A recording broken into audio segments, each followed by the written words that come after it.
Hey guys, it's me, Veralyn. So last month I addressed street hollers, asking when is it flattering and when is it harassment. And out of those conversations, it seems the guys that are most successful at hollering or picking up women in general are usually the ones that are smooth talkers. So I wanted to know what made that guy so special. A smooth talker would be a person who seems to know what to say at the right time. I would think it's somebody who probably makes women feel good about themselves, and but there's something manipulative about the whole thing. Swag. I think it has a lot to do with swag. Like there's something that you can't explain. Someone that can get somebody else to do something for them or get something from them by just talking to them. A smooth talker. The definition is myself. I'm a smooth talker. That's how I get the ladies. What do you do that makes you a smooth talker? I'm calm. I got self-esteem. I don't know about you, but when I think of a smooth talker, I think Will Smith and not Carlton, Jamie Foxx and not Braxton, and Stefan Arkell and not Steve Urkel. And like my examples, most of the smooth men I've encountered in my real life have been black.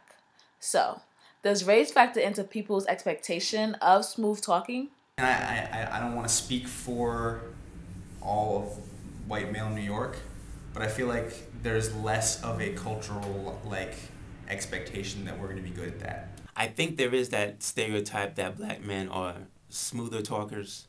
I don't necessarily agree with that because I am black and I don't consider myself one. You gotta be to get some of these girls out here because they all look at us black men as being low or not having nothing, right? So, me looking the way I'm looking right now, they probably don't know that I got a job that makes $100,000 a year because they see me in a white t-shirt hanging with fellas on the corner. Do you think race plays in one's ability to be a smooth talker or not? No, I don't think so. I used to think so. How growing so? up. Because junior high school, 100% African American. So that's all I was used to. I only thought that black guys had swag, but I'm absolutely wrong. Absolutely incorrect. The more I travel and meet guys from all over, I do see the stereotype for what it is. But I would say, growing up in New York City, 95% of the men I've met with the confidence or swag of Will Smith have been black and Hispanic. But then again, I grew up in the Bronx, which is predominantly black and Hispanic. So more than race, I would say one's community has a bigger role in one's views on this. I think I and any black dude, any city dude, any, Australian dude, I think we all want to have sex basically all of the time.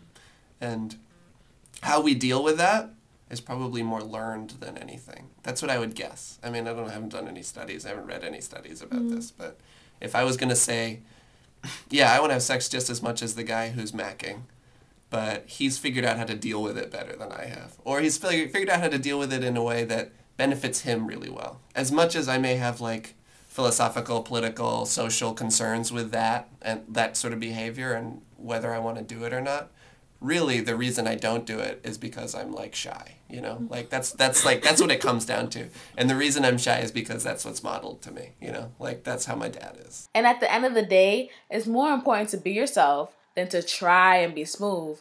Because what might look smooth coming from one guy might look completely corny coming from another guy, be he black, white, or purple.